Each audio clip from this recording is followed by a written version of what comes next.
babundisaka nzambe te batelemelaka nzambe te Yesu Masiya yende mokonzi ya mboka Kongo babundisaka nzambe te batelemelaka pe te Yesu Masiya.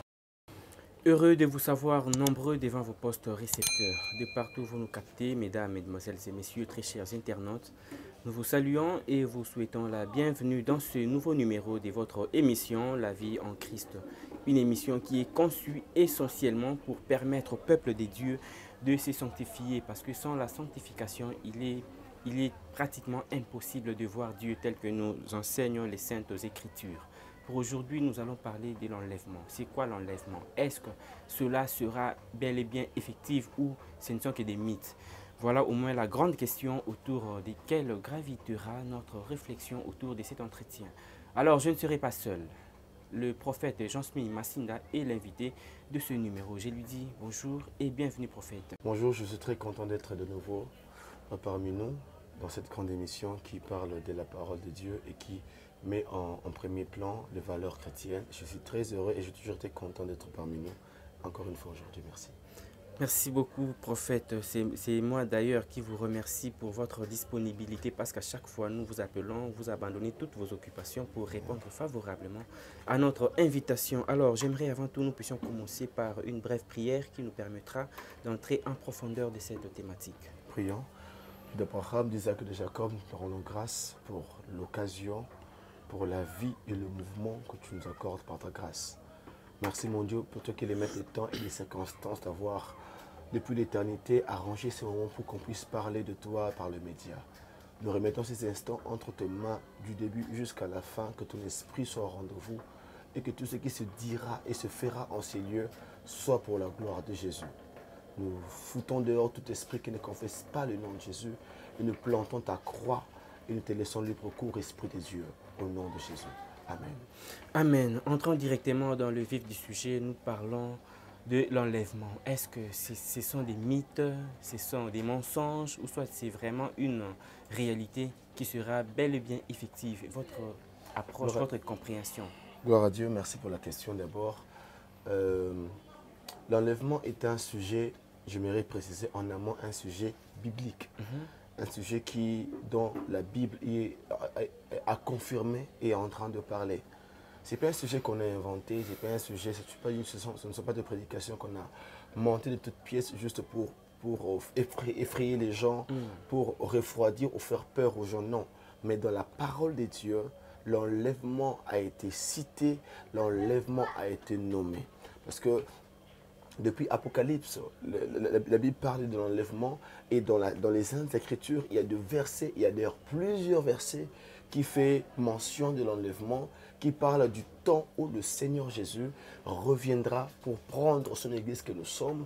Et nous allons partir avec le, rappelez-vous, que le Seigneur, lorsqu'il annonçait son aller aux disciples, il leur a dit, je vais vous préparer une place et je reviendrai pour vous prendre. Le retour de Christ pour nous prendre, c'est en ce mot qu'on peut définir l'enlèvement. Le retour de Christ pour prendre l'Église qu'il a laissée, c'est en fait ça l'enlèvement.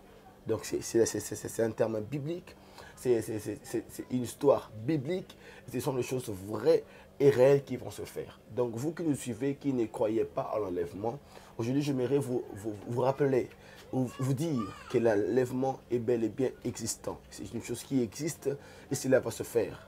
Le temps n'a pas été fixé. Ça peut se faire maintenant pendant qu'on est dans l'émission. Ça peut se faire après 10 minutes, ça peut se faire après 1 heure, ça peut se faire après 2 jours. Parce que le temps du retour de Christ n'a pas été fixé. Parce que même la question avait été posée à Jésus par les disciples, que quand est-ce que le royaume des cieux sera rétabli? Sinon Jésus leur a dit, le temps, ni vous, ni aucun prophète ne le connaît. Seul le Père connaît le temps du retour de Christ. Et la Bible dit que le Seigneur reviendra comme un voleur. Ça veut dire que son temps n'est pas fixé. Sinon, si le temps est fixé, les gens seront en train de tricher. Les gens seront en train de faire du mal pour se repentir faussement à la veille du retour de Christ. Alors le temps n'est pas fixé pour que vous puissiez vous convertir et recevoir Christ aujourd'hui. Parce que l'enlèvement est bel et bien réel. Exactement, l'enlèvement est bel et bien réel.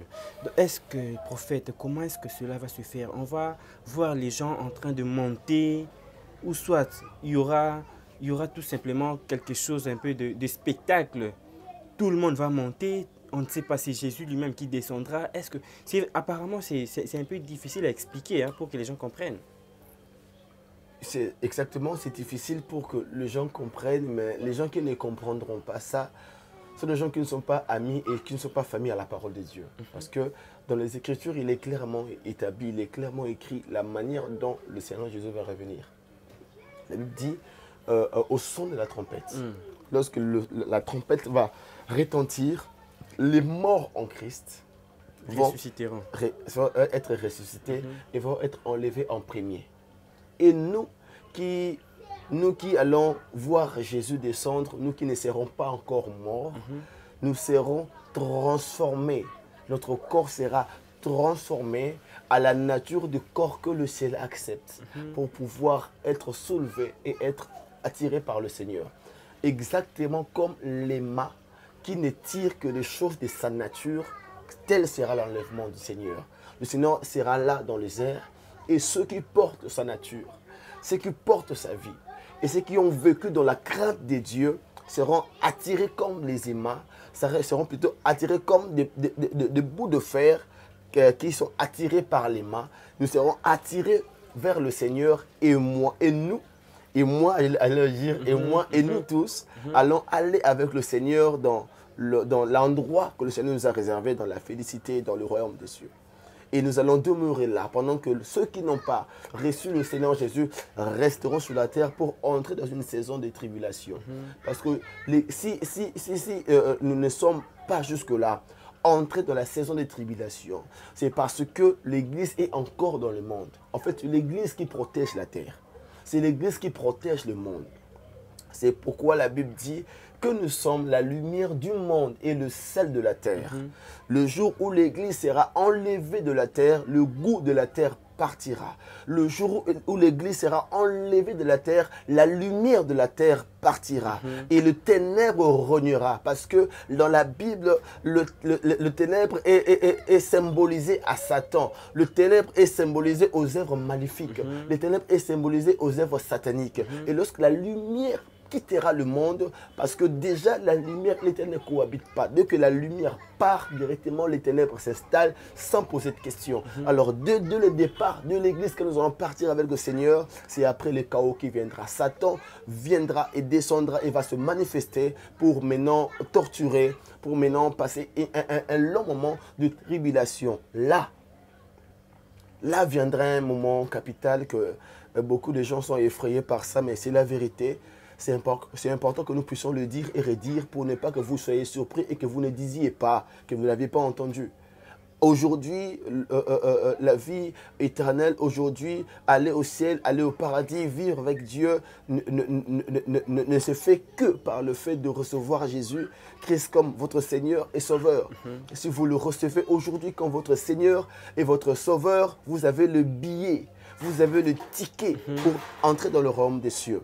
Et si vous ne le faites pas aujourd'hui, si vous êtes en train de patienter comme vous êtes en train de le faire, et vous êtes en train de faire passer le temps à autre chose au lieu de recevoir Jésus comme Seigneur et Sauveur, quand l'Église sera partie, cet billet-là ne sera plus de cette forme.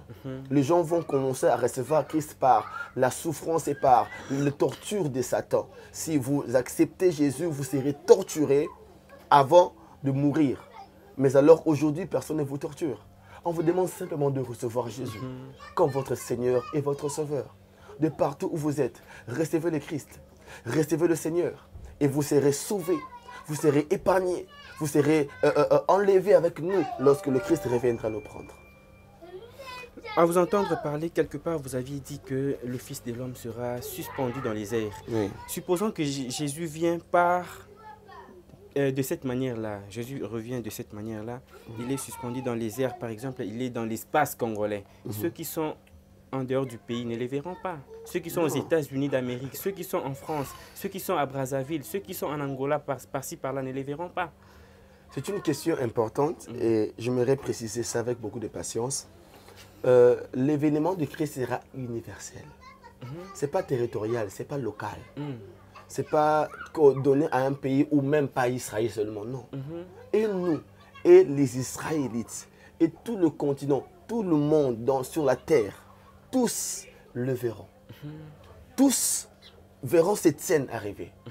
Tous entendront le son de la trompette. Mais seuls ceux qui ont la nature de Christ seront enlevés. Le son, tout le monde l'entendra. Et le pécheur et le chrétien. Et les méchants et les bons.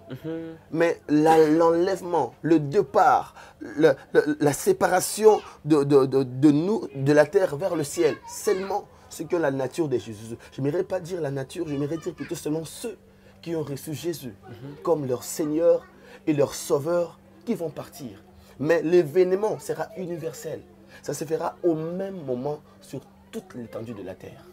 Toutes les langues verront, tout le pays verront. Tous les continents verront. Ça se fera universellement dans le monde entier, dans toute la terre. Ce n'est pas local, ce n'est pas géographiquement pour juste un contrée. Non, non. C'est pour toute la terre, c'est pour tous les continents et ça se fera directement pour tous au même moment. Est-ce qu'il y a-t-il une différence entre l'enlèvement et la fin du monde? Ou soit oui. L'enlèvement, c'est ça directement la fin du monde? Oui. C'est quoi la différence? La différence, c'est que l'enlèvement n'est pas encore la fin du monde. Okay. Parce qu'après l'enlèvement, il y aura d'autres événements qui vont venir. N'oubliez pas que dans l'eschatologie, dans l'Apocalypse, c'est là est clairement décrit qu'après l'enlèvement, il y aura d'autres épisodes. Parce que lorsque Satan viendra, il y aura encore des hommes sur la terre. Quand il y a des hommes sur la terre, ça veut dire que le monde n'est pas encore à sa fin. Les gens vont continuer à vivre, vont continuer à manger, vont continuer à travailler, vont continuer à faire ce qu'ils font. Ça veut dire que le monde ne serait pas fini. Mais c'est l'histoire de l'Église dans le monde qui serait finie. C'est nous qui allons partir. Ils ont laissé la terre. Et après l'enlèvement, il y a d'autres événements qui vont venir. Satan prendra le règne, tout ça. Et après, le Christ reviendra. Satan sera enfermé pendant 1000 ans par un ange. J'aime cette histoire parce que ce n'est même pas Dieu qui descend et prend Satan. Satan n'est pas la dimension des dieux. C'est un ange qui descend et qui prend Satan. Imaginez, un ange. Donc si jusqu'aujourd'hui Satan opère, ce n'est pas qu'il est fort que Dieu. C'est parce que Dieu a décrit un temps pour lequel il sera arrêté. Et quand ce temps viendra, ce n'est pas Dieu qui viendra se salir les mains. C'est l'ange qui viendra et prendra Satan. Il l'ira dans des chaînes et le fera enfermer pendant 1000 ans. Et ces 1000 ans viendra après l'enlèvement. Donc après l'enlèvement, la vie va continuer. Le monde va continuer, mais sous d'autres régimes. L'Église ne sera plus, il y aura la souffrance. Il y aura les douleurs, il y aura les manques, il y aura les pleurs, il y aura les morts, il y aura la domination de Satan. Alors vous qui connaissez Dieu, vous qui ne voulez pas vous donner à Dieu, tant bien même que vous connaissez l'existence du Seigneur, mais vous ne voulez pas donner votre vie à Christ, vous allez souffrir quand l'Église serait partie. Acceptez de partir avec nous, l'Église. Acceptez d'être enlevé avec nous et de voir ça de loin depuis là-haut et non de vivre ça sur la terre avec toutes ces douleurs-là. Acceptez Jésus comme votre Seigneur et votre Sauveur. Acceptez dans votre cœur. La simple prière de l'acceptation que vous allez faire peut changer votre identité sur le plan spirituel et changer votre avenir sur cette terre. Et quand le Christ viendra, vous serez attirés comme nous. Donc après l'enlèvement, d'autres histoires viendront, d'autres histoires vont se faire. Vous dites qu'après l'enlèvement, il y aura des crises, il y aura des souffrances, il y aura des morts, ainsi de suite. Même maintenant là, il y a la mort. Même maintenant, là, il y a de la souffrance. Même maintenant, là, il y a des crises, il y a de part et d'autre. Il y a même des guerres. Donc, c'est comme si avant l'enlèvement est égal à l'après-enlèvement.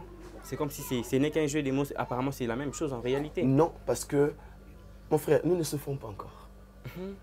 Cette souffrance n'est pas comparée à la souffrance qui sera pendant que Satan viendra. Ici, à ce moment, la souffrance est atténuée parce que l'Église est dans le monde. L'Église fait contre, déjoue le piège de Satan. L'Église éclaire encore. L'Église illumine encore. Satan n'a pas de restrictions, a de restrictions et empêché et est limité dans ses actions parce que l'Église est encore là. Et quand l'Église serait partie, il n'y aura plus de restrictions. Il n'y aura plus de réticence. Il n'y aura plus un sujet qui va le résister ou bien le contre ou bien s'opposer à lui pour accomplir ses projets machiavéliques. Il aura tout le temps de faire ça. Et là, il va faire souffrir le faux chrétien et ceux qui ne sont pas convertis. Là, il aura le libre accès. Là, on ne souffre pas. On est en train de rire. on te sourire. On se réveille bon matin, on n'a pas mangé, mais tu as la joie. Mais le jour-là, où est-ce que trouveras-tu la joie? Parce que la joie s'est répartie avec l'Église. Ce sera le chaos et le désordre. Lisez Apocalypse, vous allez voir ça. Un chaos total, comme on n'en a jamais vu. Parce que Satan, le maître du désordre, sera dans le monde pour faire souffrir ceux qui n'ont pas reçu Christ et qui sont restés dans le monde. Donc, en quelque sorte, vous dites que l'enlèvement, ce n'est qu'un événement précurseur de la fin du temps. Oui, ce n'est qu'un événement parce que la fin viendra, viendra dans le jugement. Lorsque le Seigneur fera juger toute la terre, c'est là que viendra la fin.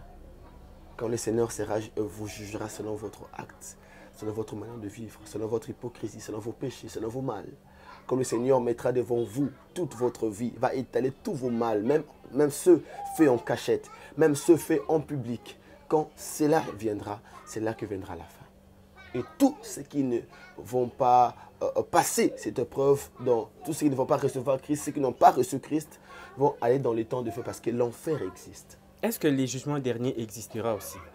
Existera et réel parce que la fin existe.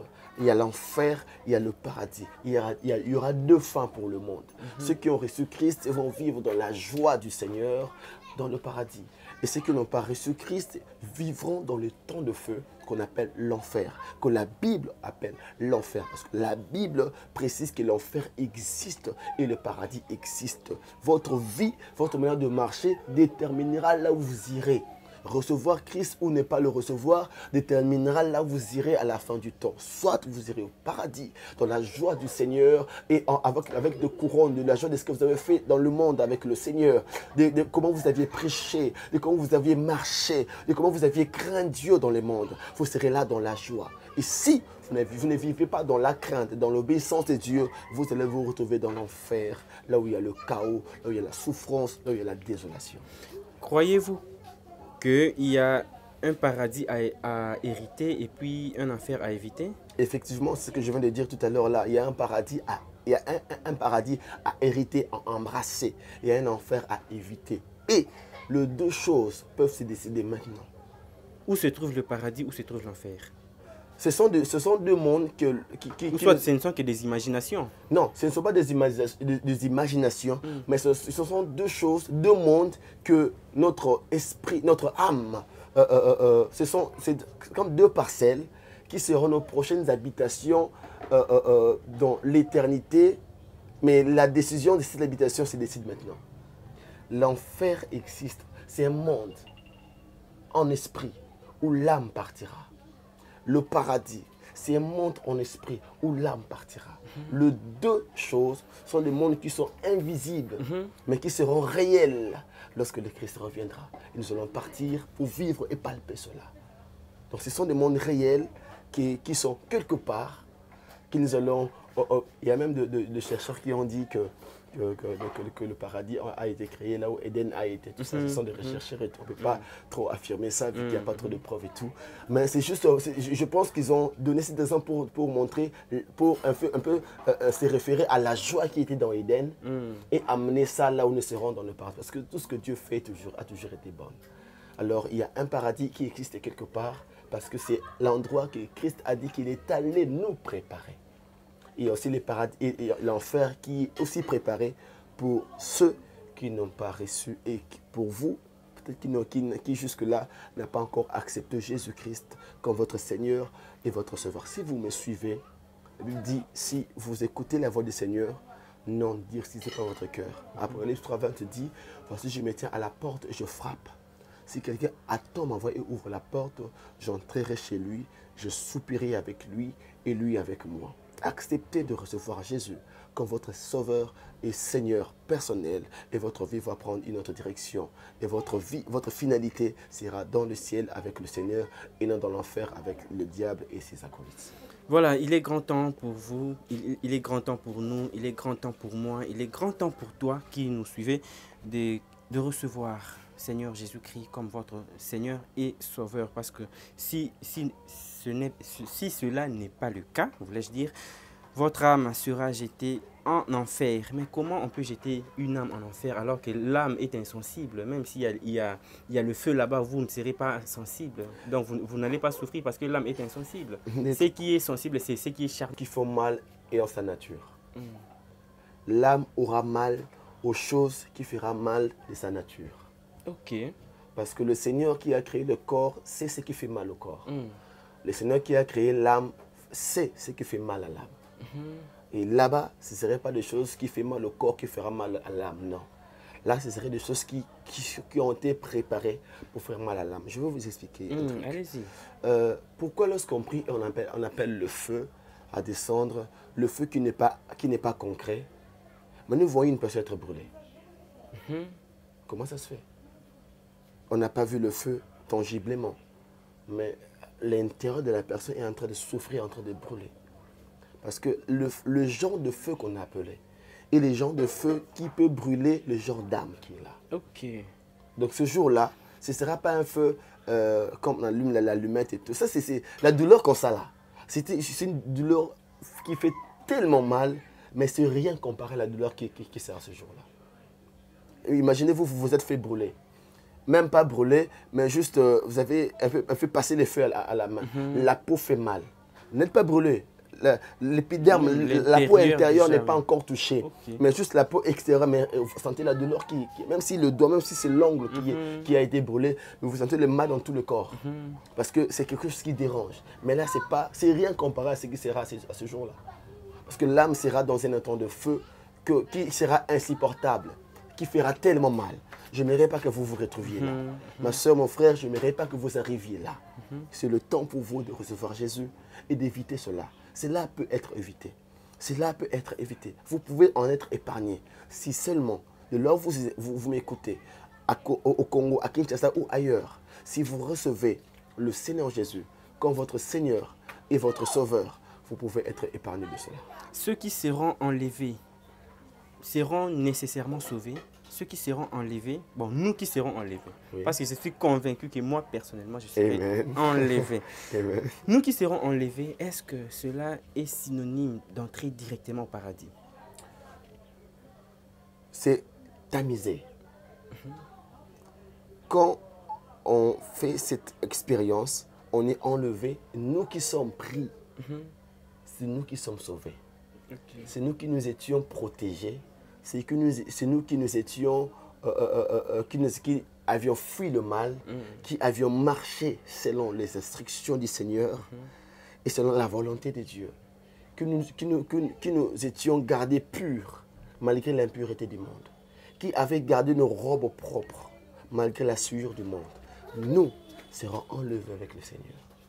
Donc, pour répondre directement à votre question, le fait d'être enlevé avec Dieu, c'est avoir l'accès au paradis. Okay. Nous aussi serons jugés. Nous serons jugés. Mais nous ne serons pas jugés pour aller en enfer. Mais nous serons jugés pour être couronnés par rapport aux œuvres qui nous ont faites sur la terre. Exactement. Voilà pourquoi nous ne soyons pas des simples chrétiens. Nous sommes des chrétiens serviteurs. Servons Dieu. Prêchons l'évangile. Aimons les autres. Faisons des belles œuvres. Parce que ces jours-là, le royaume des cieux, être enlevé, ne sera pas quantifié par le nombre des œuvres que nous allons faire. Non, ce n'est pas les œuvres qui vont nous sauver. Non. Ce n'est pas être bon qui va te sauver, non. Parce qu'il y a aussi des bons qui n'ont pas Christ.